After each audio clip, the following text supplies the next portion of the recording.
Hey guys, welcome to Warhammer Weekend Times. I'm your host Stan, and today we are going to be doing a podcast, and I'm here with Gojira from Gojira Gaming, Hey, what's up, guys? and we have WAAGH from WAAGH Gaming, Hey everybody. and we are your three hosts, and yeah, we're doing a podcast now. But I guess the first thing we're going to kind of talk about is a little bit of who we are and our YouTube channels, and kind of how we got into Call of Warhammer. So I guess I'll give the floor to Gojira. All right, for sure. So I've been playing Call of Warhammer for a long ass time. You may have seen me on Indie Pride's channel a little bit, playing around, playing some Total War Warhammer as well. I really like Call of Warhammer just because it kind of brings the aesthetic of Warhammer into the more kind of bloody and kind of grounded version of Total Warhammer. Because Total War Warhammer is kind of very arcadey for me, and it's really nice to get that gritty sense in medieval too. I do have a YouTube channel. You probably haven't seen it. It's very small. Got 3 videos up. Should definitely check it out. Let me just pass the mic over to WAAGH here.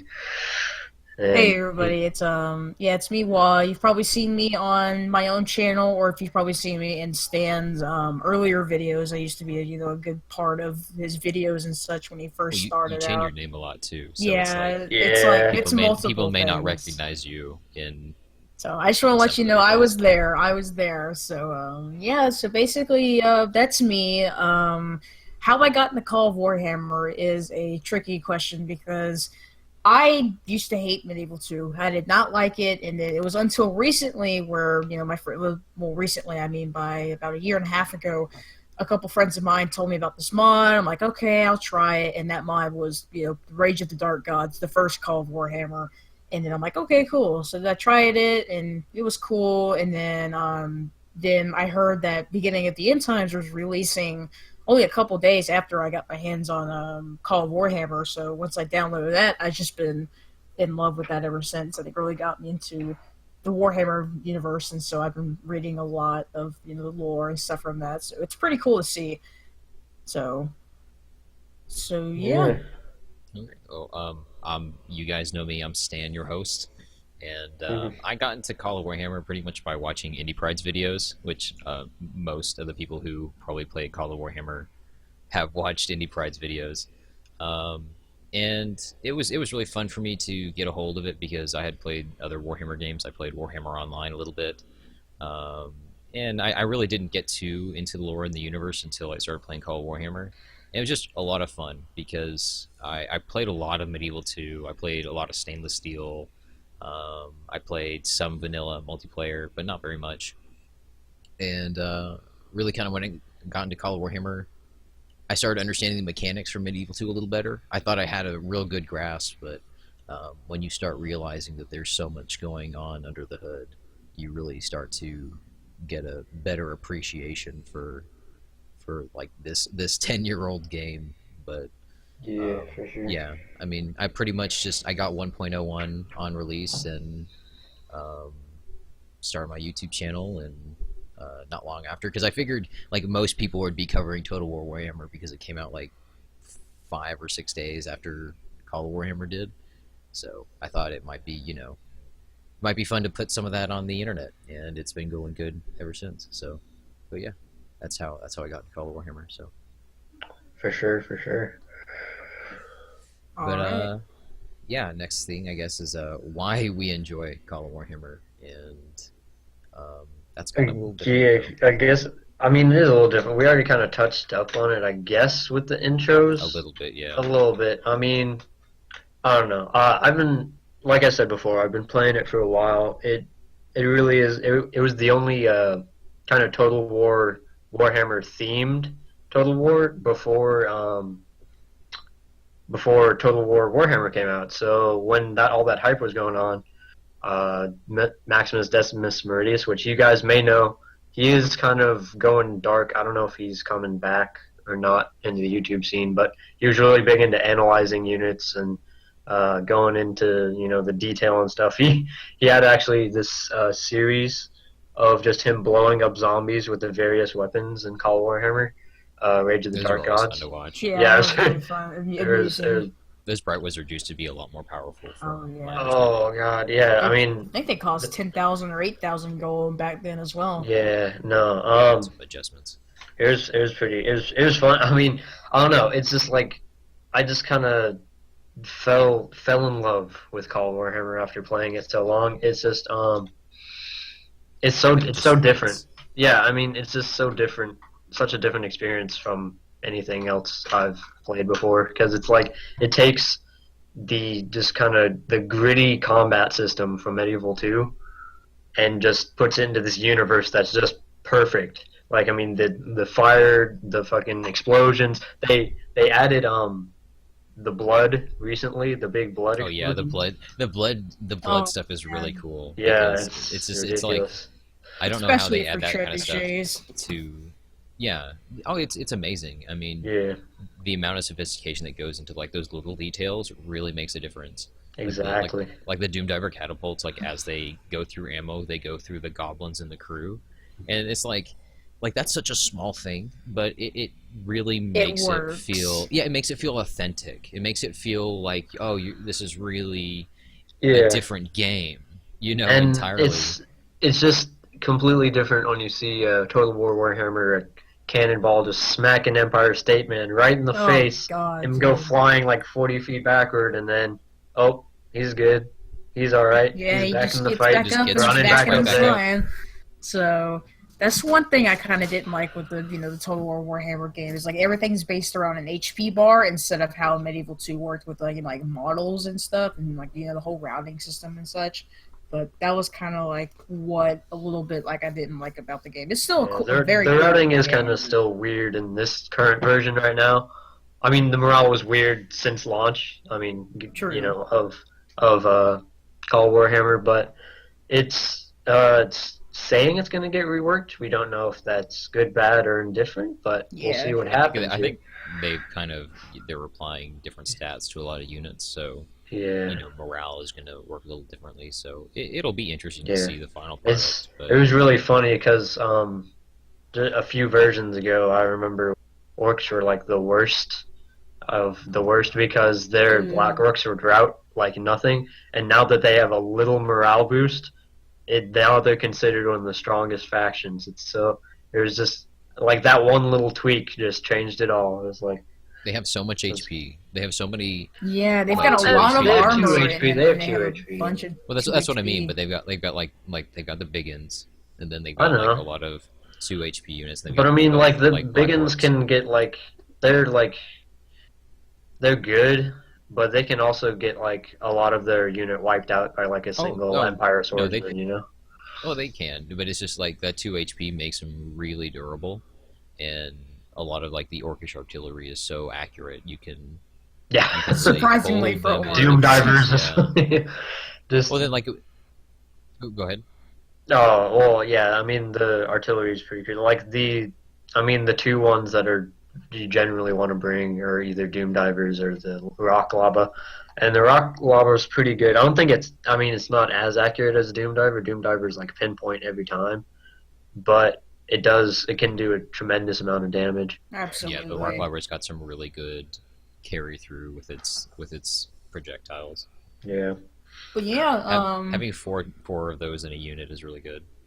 But I guess that kind of segues us into like our next subject. Yeah, our next subject, which is our favorite factions. And I guess I'll let WAAGH start with that. Okay, well, I've kind of have a change of heart in factions. First of all, my first favorite faction was Skaven because of their their really cool weapon teams and such. Because it's so cool, having all the custom animations and shit for them, seeing warp fire throwers, roasting alive entire Chaos Warrior regiments, and that's like the really cool eye candy and how effective it is.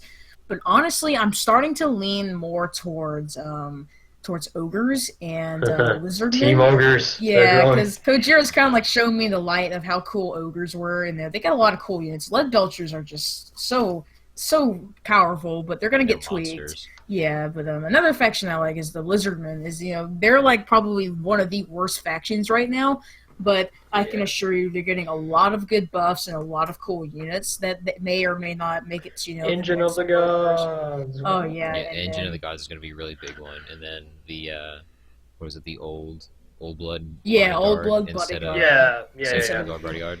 That's going to make a big difference. It'll and give them then Yeah, for some sure. more Temple cap. Guards getting buffs and yeah, better cavalry, better all that cool stuff. So Terran I'm Riders so are still excited. good. So Like it feels like an expansion, you know. it does. Yeah. It A feels like free expansion. yeah, like a big 1.5 free is LC. essentially a whole nother game. You can probably play 1.5 and never have a problem with going back because it's No, just you so wouldn't. I mean, massive. it's going to be just an improvement completely Yeah. across the board. I mean, like the campaign map is going to have all of Oath 1 in it instead of just half, and It's they're gonna have some of the expanding New so World much. as well. Yeah, Lustria and everything. It's going to be huge. Like I don't know how big the file size is going to be though, but Yeah, it might I mean, be a little large, but I mean, I don't know. Like, see, the 1.5 beta that we're playing, or the alpha, or whatever you want to call it, is smaller Than the than actual game was. well, then the 1.01, yeah, when it Yeah. I think it's like a whole 2 gigabytes smaller. But um, anyway, you want to tell us what your favorite faction is, Gojira? yeah. So as WAAGH hinted, I kind of I've been showing people the light of the ogres around here. Them and the orcs and goblins are probably my favorite. One, because orcs and goblins have been my favorite since I've ever discovered of Warhammer in general. Just because I kind of like the idea of giant green meatheads running around beating people up. But Fungus. That sums it Yeah. up. Yeah, get your facts straight. whatever, they're meaty fungus, okay? Meaty fungus. Big Koopas. Yeah, they're big Koopa Troopas. But ogres are probably my favorite to play, and the reason why is just because they're so dynamic. Like each one of their units can do so much for you. Like they can provide cavalry support, they can provide flanking support. You can charge through troops to get at skirmishers. Their mages are lackluster in this patch, but their butchers, their shots are like piercing, so they can get a shit ton of troops like in one volley, and they have these effects that debuff. Well, they're supposedly supposed to debuff morale, but they actually inspire your own troops. So if you friendly fire the crap out of Noblars, they're actually more likely to stay in the fight than if you didn't friendly fire the crap out of your own Noblars. For the butchers, right? Yeah, for the butchers. So that's a really cool aspect. And then of course the lead belchers. They're ridiculous. They're pretty much like what you do if you need a little punch in your ogre army, which you generally do, but you don't always have to bring them. They're not like required. They do help. I think they need a little tweak, but other than that, like other than probably a little lower defense, because they need to die at some Did point. you? But I see you mentioned Iron Guts is best guts. That's the oh well, yeah, their Iron Guts are pretty good. They're a little expensive. They're a little expensive, but little they're bit. not like not cost effective. They're really Yeah. good. Like their char their charge is so insane. Like they'll just chase down your cav if So you even ridiculous. start getting in an engagement with them. It's hard to run away. They're really good anti-heavy cav units. Yeah. Like it's amazing to just like charge in and then just see these iron goods just like push your cav back like Oh Yeah, linebackers. that's really cool. But the cool thing is that it's kind of like a rock. It's like a roll of the dice because sometimes your ogres will just get thrown up in the air and sometimes they won't. It's like really weird. It's like the it's game's trying to very- figure out who has more mass.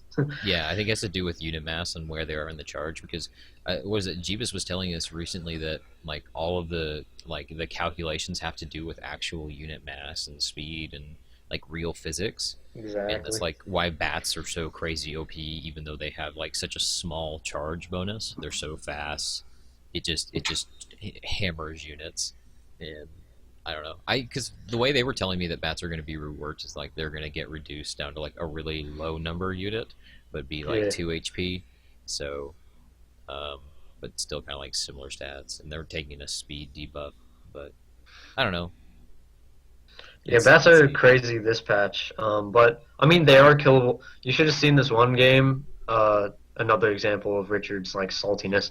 Me and WAAGH and Richard and King strategist. We're playing like a 2v2 with another person. Like it was, I forgot the other person's name, but it's kind of like an FFA with 2 teams of 2 and then 1 team of 1. And we were playing, and Richard and freaking King strategist come out the cuts with a whole army of bats and a whole army of trolls. Like, just imagine that. Like, imagine an entire army of bats. Imagine this, Brandon. Yeah, it was horrible. The only thing I can see countering that is like high mass cap charges, because what we were. Well, I mean, the trolls would kill your cav, though. Yeah, that's what I'm saying. Is like that. We You have. It's just. I don't know. It's funny because like you would never think that like troll spam would be that good in the meta. Oh my god! But it ends up being just absolutely just crazy. It's godly. It's amazing. I mean, if you have like any high HP like single units, like they're gonna eat it alive, and it's just they're gonna wreck your army. But I don't know. It's gonna be interesting. There might be a Gojira video soon. The troll meta. You'll soon see the power. Troll meta. Yeah, literally. I think that's probably what I'm gonna name it. Is troll meta. You should play like that troll music in the background, like the whole time. But no, they really are powerful. Like it's pretty crazy. Yeah, they're and there's talk of reduce like what Jeebus suggested is that we're gonna get rid of them getting stunned, which I kind of disagree with. But they're lowering the number. I think increasing the price. Lowering the defense is kind of they're lowering the defense on the units, and they're taking an HP cut. So they're going to be still pretty tanky and still pretty durable and can dish out some damage, but they're going to be dispatched a lot quicker. Because the problem is they have like some of them have like 30 something defense and then 9 HP, which is honestly crazy. Yeah, I mean, like that's like each troll is a little bit weaker than a greater demon in that regard. I would like them if they were maybe less than a unit, but I don't see why they need to be unstunnable. I don't see the point, especially when like ogres are not going to be unstunnable. They're going to continue to be stunnable, which makes sense because they're high number. Yeah, that's kind of the ogres thing. And maybe they might do that with the trolls. Maybe they might boost their numbers a little bit. But I mean, I can kind of see like maybe Minotaurs being unstunnable, but like right now, that's really important in the meta to like keep those units stunned. Yeah, like that's what I'm saying. Because like the like a majority of the wizards who cost 5,000, 2,000 more than trolls currently cost cannot kill trolls. Just in any practical way. A majority of wizards cannot kill trolls, and the ones that like can, gold wizards, it's gold wizards and jade wizards.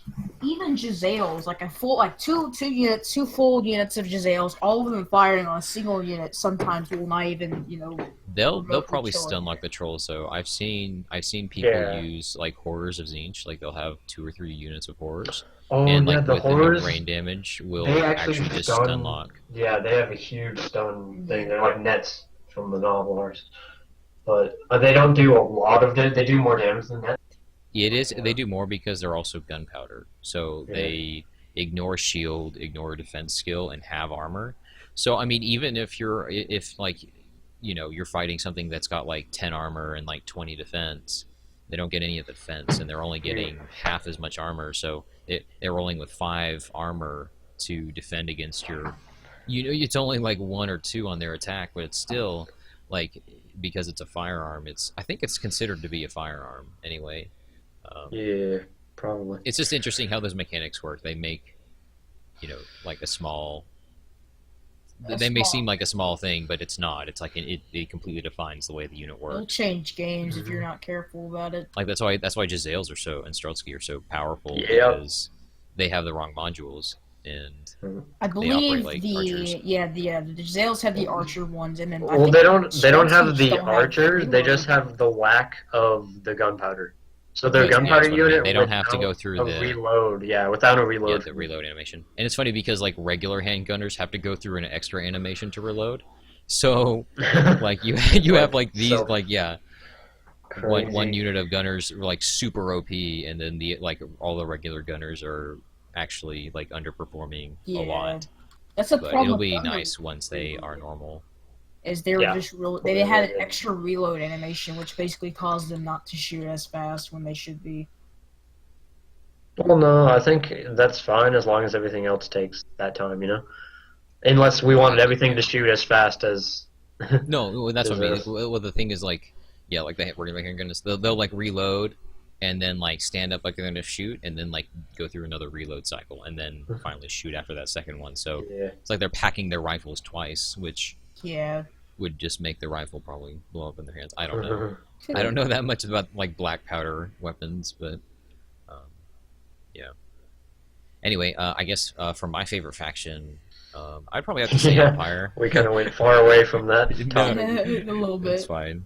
We don't have much left on the list anyway, so. But no, I think like probably my favorite faction is Empire, just from like all of the options that they have, and that each Empire like province feels unique.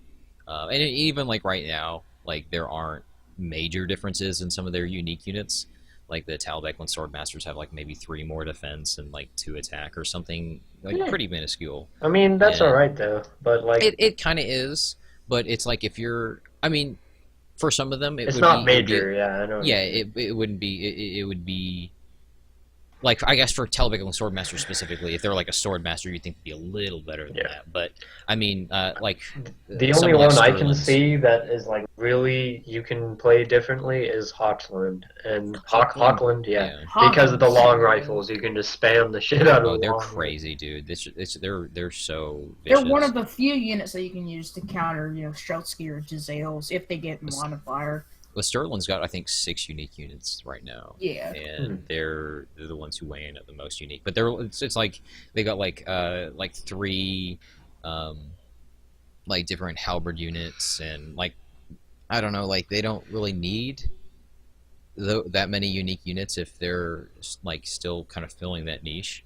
But I mean, I don't know, like some of them are really cool, like the Nuln units. Like I think it's the Nuln pikemen. When they drop their pikes, they pull out great swords instead of just regular hand swords. Mhm. So it's like Yeah, they're that's a cool. pike unit, and then they're also like a great sword unit. So they have kind of a dual purpose, and I think that's cool, and just to see that in the mod, For and sure. that's kind of what I really enjoy. So Yeah, Wait, kind of the interesting things in this mod is pretty cool. Just the little quirky things that you never see in Medieval 2 regularly. yeah, that's what I mean. Show It up feels in like this mod. a totally different game. I mean, Yeah. kind of like to touch back up Yeah. on trolls and stuff. Like, you have units that are low in number but really strong, and that's not even a concept that you really have in regular Medieval 2. Oh, I mean, no. they have like elephants and stuff like that, and But you'll never special see cav. you'll never see a giant like a bone giant. You'll never see an actual giant. You'll never see troll like chaos trolls. You'll never see dwarves. It's just You don't Not see even greater demons and shit. Yeah. like Yeah, not even just that, but I mean, like they like those new types of units actually fill a new kind of unit niche. Like those trolls are really good anti-cav units, and they're also really good anti-infantry. But like to mages, which is also kind of a new concept in Call of Warhammer compared to like vanilla Medieval 2. That opens up like another counter instead of just like here's your infantry, here's your crossbowmen or range units or skirmishers, and here's your cav, and kind Yeah. of mix them a little different, and maybe bring some javelin men instead if you're trying for a different build. But like for the most part, armies were pretty similar in like unit function.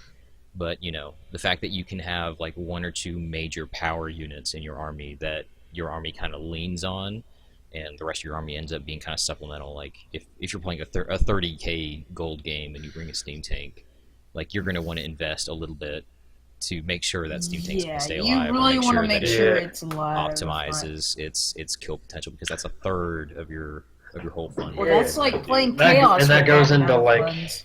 That's like playing chaos with that amount of funds. Where where if you want to be, if you want to be like really risky and bring a mage, like chaos mages are super powerful, but they're just really, really expensive. So you should, Almost like, frustratingly strong. Yeah. Like they'll like shred the- units, no problem. They have a really fast reload rate, so it's just constant barrage. You'll quickly It's like earn your those money's worth if you're. Nurgle sorcerers, like they route units so quickly. Yeah. Unless you're playing like specifically with unbreakable units, Yeah. that they're like those are going to be well worth their money.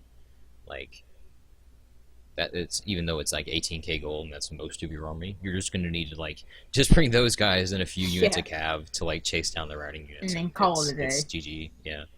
So I mean, it's neat. It is, yeah. In lower funds, it's we've seen a console, and I've tried it one time with the Chaos Nurgle Sorcerer build. It's like it's really high risk, high reward because you can end up routing the holy hell out of your own units, which is really funny. But also, being Nurgle, you can kind of counter that. I tried bringing this build that was like, oh, bring Nurgle Sorcerer, then bring just like basically all Nurglings that can't route. And so, it's actually a really good build. Yep. And so I went around and just threw Nurglings at him and started routing. Like I routed a ton of his units, but he ended up just sniping my sorcerers with like artillery and gunfire and shit. So after your sorcerers are done, your game's done unless you already routed. Yeah. So that's the risk reward. And if I didn't bring Nurglings, I probably would have been routing my very quickly. You know, and like that's another thing. Like I used to play a lot of vampire counts, like in the early stages of me playing, and it brought back the memories of like, you know, just spamming nothing but infantry was at the time. So it was just cavalry, which is what vampire counts is. It's really cheap troops and really good cavalry units. And speaking of which, is like whenever 1.01 came out and I discovered, you know, the Doom Wheel for Skaven, oh my god, I had so much fun ruining people's day with it. It was so broken. Basically, if you hadn't catched on, what happened was the Doom Wheel. I think it's like it counts as like an elephant cannon. Elephant cannon. Yeah. So basically, you can roll it through whatever you want in any pipeline, anything you wanted to, and just you can fire it, and it's basically a warp lightning cannon on the go. And if you're careful, or if you're not careful, but if you're tricky about it, you can select one target, it'll fire, then quickly select another target, it'll just turn over and fire again. So you just have an instant barrage of just, you know, constant fire and just wreck armies with it.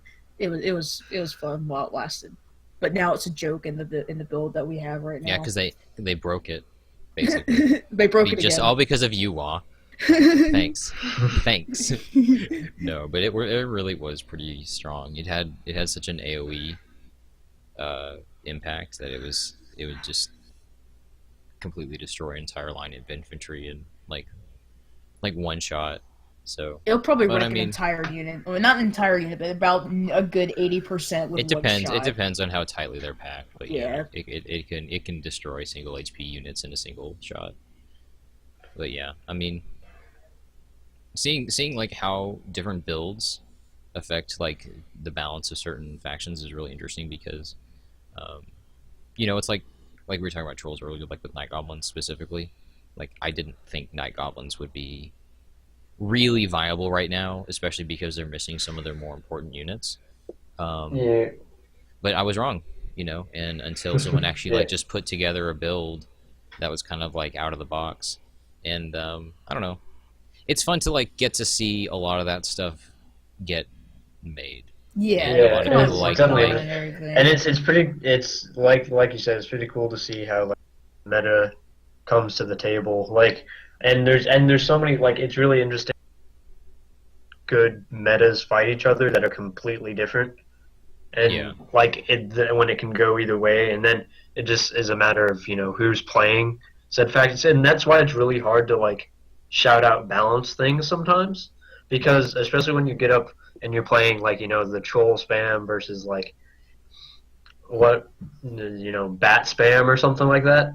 It's really hard to like tell something, you know, those apart. It's like, oh, if, you know, those were pretty evenly matched. Yeah, like, and that's another thing. It's like half the units that we complain about or give like, you know, like feedback to. It's like the developers do tell us like, no, this is how it's supposed to build, and we're like, you know, sitting here like rubbing our head trying to figure out, you know, how is this supposed to be played, and then we like, you know, it soon dawns on us, you know, like this is how it's supposed to be played, not, you know, just what we were thinking. So that goes on for a lot of the like special units inside like each faction and stuff that we just have to wrap our heads around and get into. So Yeah, I've seen it some people play some pretty cool dwarf builds lately, even though like I'd pretty much consider dwarves to be a dead faction because of how little mobility they have. But um, I played a few people who have really been able to turtle up pretty effectively.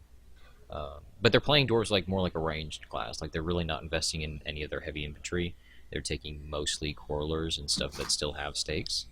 Um, and then they're taking some long range arty units to kind of force me to get closer. And then as I close range, they have all those crossbows, and you guys know how that goes. yeah. But it's just neat because I mean, dwarves obviously do have an issue in field battles. There's no doubt about that. But there are Yeah. people who are figuring out what their weaknesses are and are trying to really kind of minimize those in their playstyle. So I mean, it is neat. It gives you a fresh perspective on different factions, and that's something that can really get easy to get kind of bogged down into one way of thinking. Like especially if you play a certain faction a lot and get really comfortable in that. Yeah, it that goes can- with it a can- lot of games. Is you kind Yeah, of it get does. this That's warped vision of like, oh, this is the only meta. This is how you Yeah. play.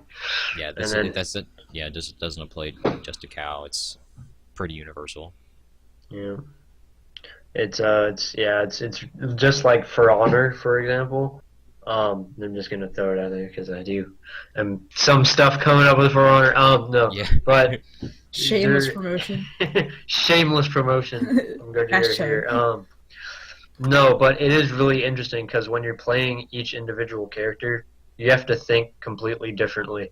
Like you have to figure out the counters that they have for each problem that each other character is going to throw at them. So it's really weird because when you try to solve, the Shigoki fucking hyper armor, R2 spam with Kensei is completely different than if you're trying to solve it with like a Peacekeeper or something that's really fast and agile compared to Kensei's rather slower but high damage. Kind of have to maneuver around to get those big hits in.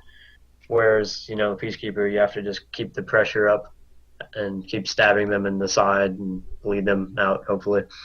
Yeah. And that can apply to like any game that has that kind of diversity, like Call of Warhammer. Yeah, you just have to. It's just really, it really is just like problem solving, pretty much. Is what you're doing on the battlefield. So it's kind of cool. That being said, there's a lot of a lot of weird stuff, a lot of weird, cool ways to play in this game, especially with all the variety that the Warhammer universe can give each faction. One problem I consistently have when we all sit down and play is choosing what faction I Oh actually my want god, to play. that's Yeah. Like, awful. it's just getting to the point where I'm just like, I don't know. Like, Just pick a faction, see yeah, what just rolls. pick one. Just like close your eyes and click Yeah. or something. But Yeah. it's getting to the point where you kind of are at like a standstill. It's like I could play Chaos, I could play Empire, I could play one of the Elf factions, and I don't know. And That's then that's like I always do that thing where I'm just like, if I struggle, I'll just go back to the ogres. But then I'll be like, wait, I've gone back to the ogres for the past like 5 battles. What am I doing? yeah. Yeah, try something. Yeah, and then new, then people start to get really wise, and they see, oh, Gojira's getting ogres. Like, he's taking those lead belchers. We better build our build around that. I know And then- people and then straight people up hard counter them. Yeah, it's really funny. Well, yeah, dude. I mean, it's you played some scary games with those lead belchers, man. Oh man, Yeah. they're scary. The 800 kills and against Chaos Dwarves. Yeah, that was a bloodfest. I can't even attest to that game. I'm not- They're actually really good in sieges too. While it was showing me that, like, I think in like 2 volleys they can completely destroy Oh arrow yeah. towers. Sometimes they'll 3-shot walls. And they got to be 3 real weak volleys. walls because I Yeah. think they do about 5%. Oh yeah, 3 volley walls. They might be able to do that if you're on huge because they do about 5% damage per volley. So I guess that's 5 volleys on average to take down a wall. It depends again, like how advanced the settlement is because obviously like weaker settlements have weaker walls. Well, does it wait? You mean like 5% like per cannonball? Yeah, 5% per cannonball. So I was a like, full wait, volley- if it's per volley, then that's shit. No, ton that's of volleys. really Yeah, that's that's really You may as well just not do that. Yeah. You know, it's Well, there's send just like envelopes up. there's the trebuchet predicament in that one siege, where Yeah, it took so long for those trebs to break through those walls. They were only doing like 2%. he And it was wouldn't. he was like firing at other stuff, but like you kind of had to. Like he didn't. Well, and again, like they got reduced in a unit. So I Yeah. mean, but he had 16 trebuchets. Like Oh my at that God. point, it's like it'd be like he were just bringing 4 if they were still at 4 in a unit, which would have still meant a lot. Um, Yeah. but yeah, it took him a while, and that was a citadel, so maybe the walls were a bit stronger then too. Um, but yeah, when we were doing a fortress siege the other day, the lead belchers were doing about 5% per cannonball. So, and like a volley, that's like 20% of wall damage. So Yeah, that's pretty solid. that's really good. If you had 2 of them hammering away, oh my god. And they fire quick too. Like they don't. It's not like a regular artillery piece where they've got to go through like this really long reload animation. Like they just kind of like they'll fire and then like 2 or 3 seconds later they give another volley, and it's really rapid. It's easy to run out of ammo if you're not It is. careful on them. I kind of like. I mean, a lot. There has been a lot of complaints about like sometimes they'll take like forever to turn around and then they won't fire. I kind of like that. That's a thing because I feel if they just like rotated robotically around and just fired at Yeah, just all shot it or times whatever. So. would be ridiculous. I'm They very are cautious LVPs about too. these lead belchers because I don't want them to get nerfed too hard, but I want them to get semi-nerfed. And it's hard to play your cards with the devs sometimes because they'll be like, Oh, oh, they're gonna do what they think they is best want to do anyway. exactly. But you can, I you can always ask them. Yeah, You I can mean, I always think ask what they're them. really interesting is they're interested is kind of like the results from our battles and Yeah. seeing how units like perform overall and kind of what the matchups are. But I think they've really got a good balance on it now. Like there's really not a hard counter for anything. I mean, like obviously, like certain factions are stronger than others. Like wood elves and dwarves are pretty low on Yeah. the rung of the ladder. Lizardmen too. Lizardmen are not as bad as they used to be with their flyers, and The Croc scores. Croxigors are pretty good. Yeah, I beat Claire the other day with when he was playing Slanesh. So good. Oh, Claire was playing Sinesh. Yeah, and I beat him with Lizardman. But it's pretty much just Croxigors that won me the battle. I mean, his infantry was alright, but he didn't have enough of it, and my weak Saurus warriors just overwhelmed them. Anyways, Weak Saurus Believe warriors. it or not, Yeah. Sauruses actually are counted as heavy infantry. So they're I can believe that. They must have a high armor value then, and it's just I'm sure that's because they have like natural like lizard skin, yeah. so like that is Scaled totally everywhere. acceptable. Oh yeah, for sure. I mean, I don't know. I'm Very excited cool. to see how Lizardmen are going to change because they're getting a lot of new utility kind of stuff. They don't currently have. So I think they'll play really well. I'm excited for some of the new ogre units though. The Rhinoxes are going to be Oh, so nice. nice. Oh my god. I like how we Those just are- like all So mouth basically, if orgasms you and- haven't heard, Well, ogres are so amazing, guys. Like that's one of the big things that got me to the bottom. Like ogre kingdoms, like no way. Like this is going to be so sick. But you lost faith in them so quickly, Sid. Well, because I played with some of the lead belchers in 1.01, and I don't know if they actually underwent any changes between 1.01 and this version.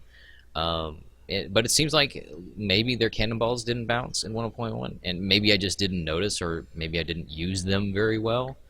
And that's entirely possible. But yeah, I mean, I didn't pick them very often. But Yeah. I don't know. I regret doing that because they're amazing. yeah. The regrets. The They're regrets. honestly like probably the strongest unit in their roster. Yeah, for sure. Easily. And then I'd probably pick Iron Guts after that. Because I mean, Mournfangs are good, but they're just way too expensive and too They have little. really low offensive stats. They have like 9 charge and 9 attack, Yeah. Yeah, it's which is Yeah. kind of If you micro them insulting. good, they're kind of decent, but it takes a lot of micro to get like their full charge capability off. Since there's only 9 of them in a unit, but I've seen them plow through entire units, especially with Yeah, I mean Chaos their Swords, because mass is so yeah. huge. I was I playing think with that's the what campaign, and so I was charging through almost entire ranks of just regular Chaos Swords, and so I see them still being useful. But with the cool model update, I think that's really going to help them too, just with the visuals. I think they're going to be the ones. Well, who they're get gonna get replaced. Yeah, with the Rhinoxes. Yeah, that's what I meant. Which is going to be, I'm totally fine with. Yeah, I mean, I'm fine with it. I mean, I feel they're like unless they like decrease those guys' cost and then put the Rhinox at like their cost, but with way better stats, that would make sense. But I mean, I don't really slots, you know. Yeah, and I mean, there's nothing better to replace, really. No, and it would give them, like, it would just give them a better unit, in my opinion. Yeah. And they would still keep that, like, oh, they have a cav unit, and they still have like saber tusks, which isn't that good. God bless you, by the way. Oh god. I tried like running away from the mic, but it wasn't fast enough. All right, well, I think we should move on to our next subject, which is going to be like YouTuber inspirations and why. So Stan, I think you should be like the grandfather of us all. So, well, except for Andy Pride, but yeah, I think you should start. Well, he's not here, and that's, you know, out of the three of us, I got, you know. Go ahead. my channel is You're the largest. You're the fattest. Yeah. Fattest of the like, I'm the biggest one there is. But no, obviously, like, Indie Pride was a big inspiration for me. You know, he was probably the only person doing anything with Call of Warhammer at the time. And it was really exciting whenever he'd come out with a new video and showcase a new faction or a new unit.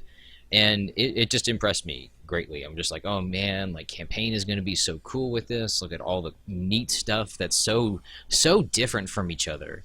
And it kind of goes back to, like, me saying how I played a lot of, like, vanilla and stainless steel, and how there's, you know, I mean, it's like there's a lot of kind of carryover between units. You have, like, you've got your spearmen, and then you've got your light men-at-arms and your men-at-arms, and, you know, there's a lot of, like, repeat units in the rosters, which is fine. I mean, it makes perfectly normal sense to have that in stainless steel, but to get to see all these varied units on Indie Pride's channel really got me excited for Call of Warhammer. And I remember I even started playing, like, Planet War a lot, because that was kind of like a weird fantasy mashup game. It was kind of everything you could think of. Like there was elephants with, like, Elmos on them, like, firing all kinds of good stuff. Yeah, and that was like the closest thing that I could get to, like, a high fantasy setting that I knew about in Medieval 2. You know, obviously there was Third Age, but that's a much lower kind of magic setting, and you know, things like, you know, magical things are a lot more rare, and you know, in that kind of in Third Age. But no, I mean, that's kind of what inspired me, I guess, to start doing YouTube videos, was watching these really cool replays. You know, obviously I watched other people, like I watched Pixelated Apollo a lot when he used to just do vanilla Medieval 2, and yeah, you know, that I really just consistently for like 2 years really enjoyed Medieval 2 battles and Medieval 2 commentary and replays, and it just, I don't know, I really had a lot of fun doing it. Like, at first, you know, you just first start getting into YouTube, and you really kind of don't know what you're doing, and you're, like, trying to figure out exactly your style and everything. But you know, once you kind of stick with it, and you get good feedback from your friends and stuff, it really is a lot of fun. So, but yeah, that's my YouTuber inspiration. All right, Gojira, I think we can move on with you. See how you made your channel. Yeah. Well, I mean, obviously I was inspired by Indie Pride.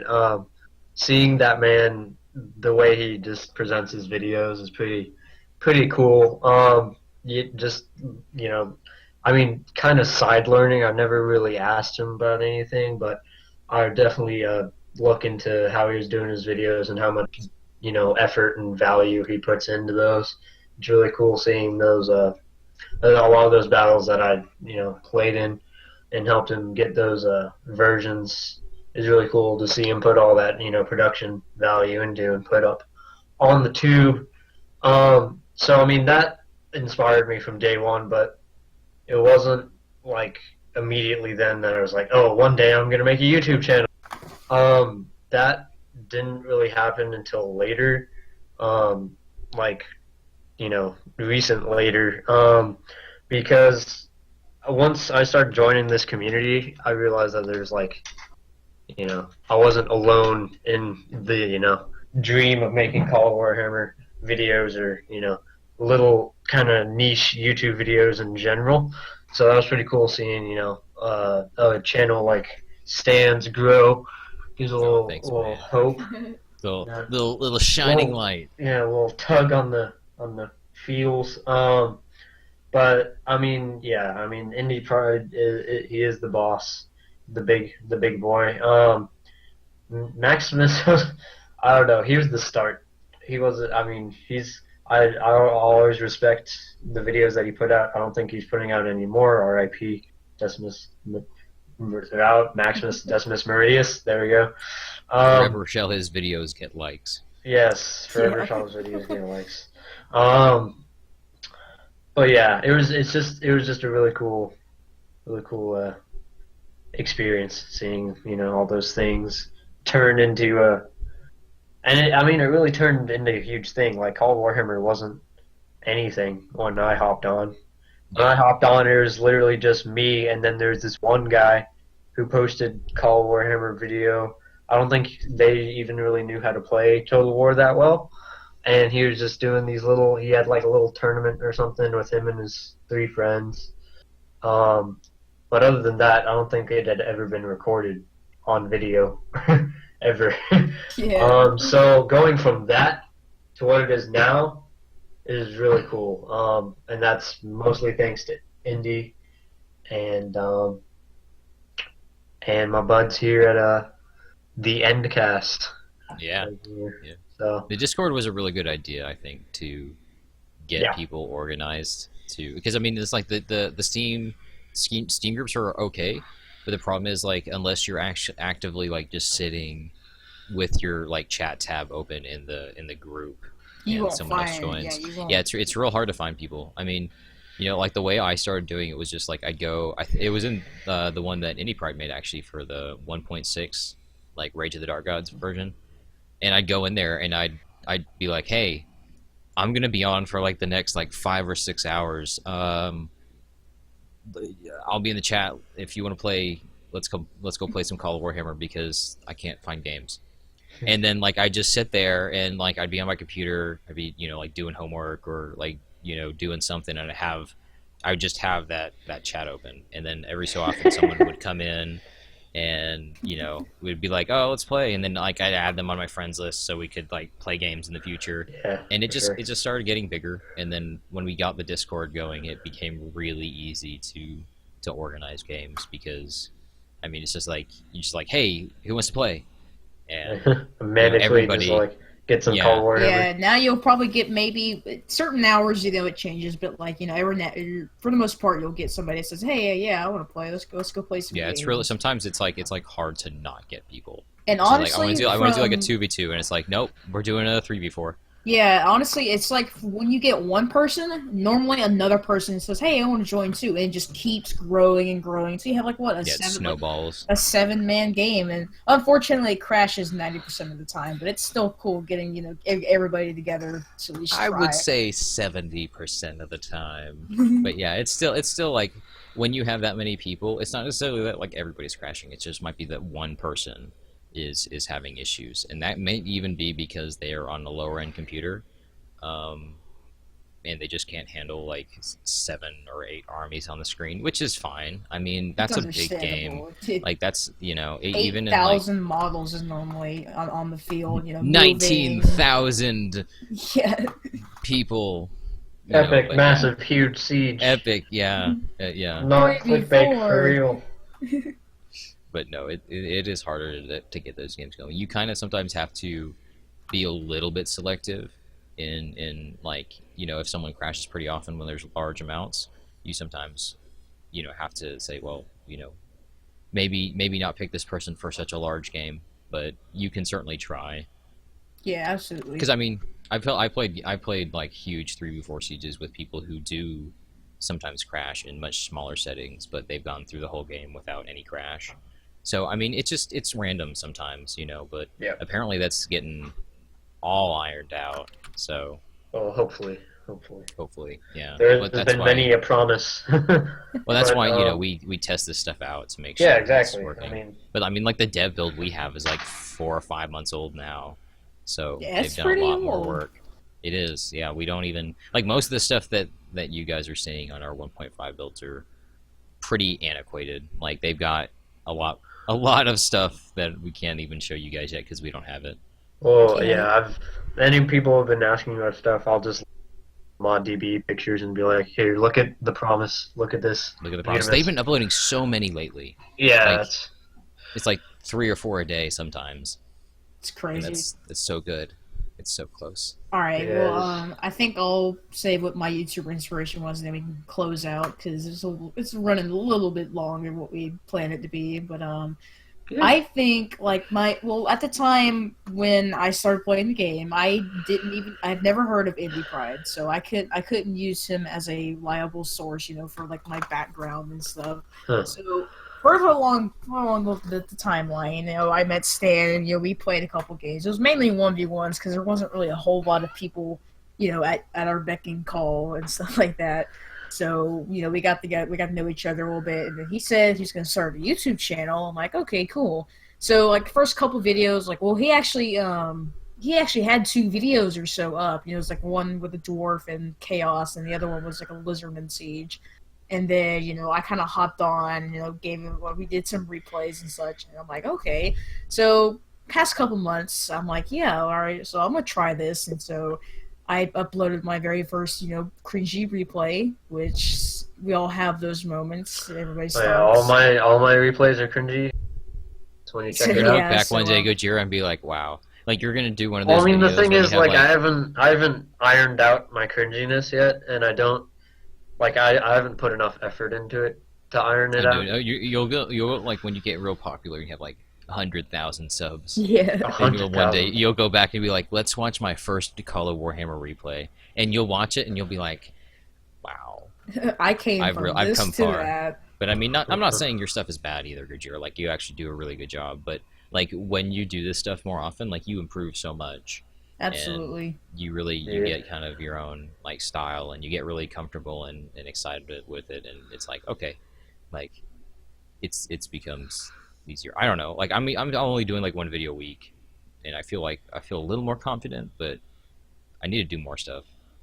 All right. because- Sure. Well, I think Yeah. Stan should close us out and tell us, like what's the schedule and stuff going to be for all this. Like what we're going to be doing. So Okay, so Yes, I Dan. mean, yeah, Good night. well, it depends. I mean, we're probably gonna do these like about once a week, or try to at least, and we're gonna try a round robin system, where we upload each episode to like the next person's channel. So like I'll upload this one to my channel, and then the next one will be on either Gojira's or WAAGH's channel. We haven't decided the order yet, but then it'll go to one of their channels, and then to the next person's channel, and then it'll kind of revolve around. So that's kind of the idea right now. I guess for like future episodes, we haven't really got too much to talk about like ahead of time. I mean, we are going to have other people on the channel. But yeah, on we our definitely channel, need on the suggestions. yeah. Any Suggestions, suggestions that you suggestions. guys might have, please leave in the comments below. We are definitely open to New ideas, criticisms and anything, just to make this more enjoyable for y'all. But yeah, I mean, we're gonna have other YouTubers on here. We may even get Indie Pride on here if he has time. We'll see. Yeah. But there are some smaller YouTubers that have been in our community, and we'll definitely have them on. And they do Call of Warhammer stuff and other Warhammer related content. So hopefully that'll be fun for you guys to watch also. But yeah, that's pretty much it, guys. I hope y'all have liked it. So.